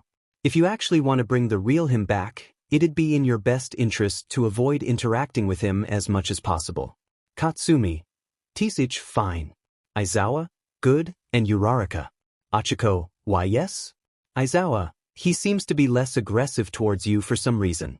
I want you to try and reason with him. Achiko, okay. Nizu, we're not asking you to take pity on him or befriend him, just try and prove to us that he can still be saved and that what we're doing isn't pointless. The class looks amongst themselves. They're all hesitant on proceeding with the plan. Among all of them, only Katsumi and Achiko have their resolves already steeled. Meanwhile, in the staff room, Izuku, enough with the small talk. Just tell me what it is you want. Currently, Izuku and Toga are sitting across from All Might, who's in his skinny form. All Might, I see you're not exactly the patient type. Very well. We need to have a discussion about your quirk. Izuku, be more specific, I've got a full deck of them. All Might, you know what I'm referring to. I'm talking about what is, or at least was one for all. Toga, what do you mean was? All Might, we haven't had a chance to talk about it since the incident the other day, but it looks like one for all was altered when you inherited it. Those red veins that appeared on your body are a clear sign of one for all, but those black ones and that shockwave were something I'd never seen before. Do you have any idea what it could have been? Izuku, when certain quirks interact with each other because of all for one, they'll combine if their abilities are compatible and form a far more powerful ability. That's most likely what's going on. Toga. Well then what did one for all combine with? Izuku proceeds to roll up his sleeve and hold out his right arm. He closes his eyes and tries his best to focus. His arm becomes wrapped in red and black veins. His arm starts shaking and discharging power that can be felt by Toga and All Might. Izuku grabs his frantically shaking arm with his free hand and bites into his shoulder. His entire arm quickly freezes. Izuku lets go and pulls his teeth out. His arm thaws and it returns completely to normal. Izuku, that just proved it. All Might, proved what? Izuku, just now, I tried to use All for One, and that happened. This shows that the quirk One for All combined with is All for One. All Might, you gotta be kidding me. Izuku, this doesn't make sense. One for All is a stockpile quirk. It bears no similarities to All for One. They shouldn't mesh together like this. Toga, maybe there's something you're missing. Something about your quirk that the big boss forgot to mention. Izuku, maybe. All Might. So this is the result of One for All and All for One combining. If he got his hands on this, there's no telling what hell he could unleash. In any event, we've now discovered the two different pieces of this new ultra-powerful quirk. However, with ultra power, there's bound to be a plus ultra risk to using it. You may not like it, but if you want to learn how to use whatever this quirk is, you'll need my help. I've had the experience using One for All. I can show you how to master it. Izuku, ****, it's not like I have a choice here. But let's keep this strictly professional. All Might, sure, as long as you let me help you. I have 1 year to make you see the light. I promise I will not fail you. Meanwhile, League of Villains hideout. In the hallway to the living quarters of the League members, Rin can be seen sneaking into her room. Well, if it isn't Rin. Looking ahead, Rin can see none other than Tamura standing ahead. Tamura, just the girl I was looking for. Rin, Tamura, leave me alone. Tamura, oh come on now, don't be like that. I just want to talk. Rin, yeah, well go find someone else to talk to.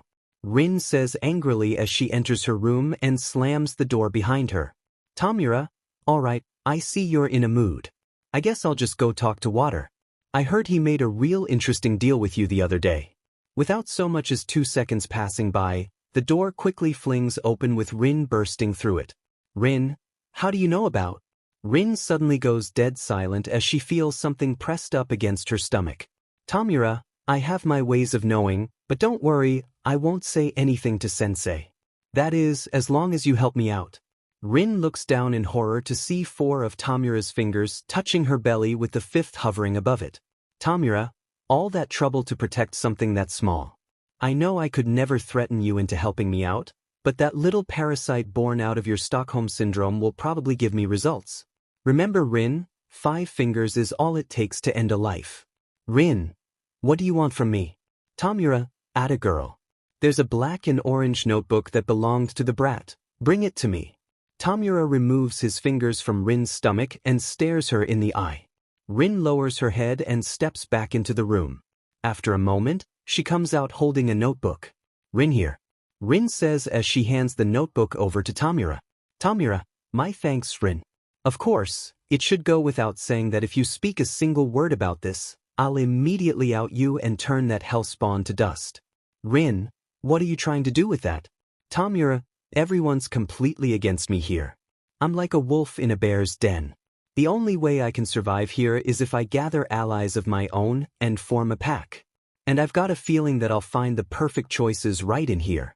Tamura says with a smirk behind his hand mask as he raises the notebook. On the cover is written potential league recruits and 2 large stickers pasted on it that says caution and rejected. 10 months before the UA entrance exam in the Tuin shopping district. Midoriya Izuku. This was the name of the middle school 3rd year lying on the ground, half his face burnt from an explosion. Okay, sadly the chapter is over. And if you enjoyed the video, just leave a like and subscribe with post notification. So when the next chapter is ready, you will be notified. Okay, see you in the next video. Bye.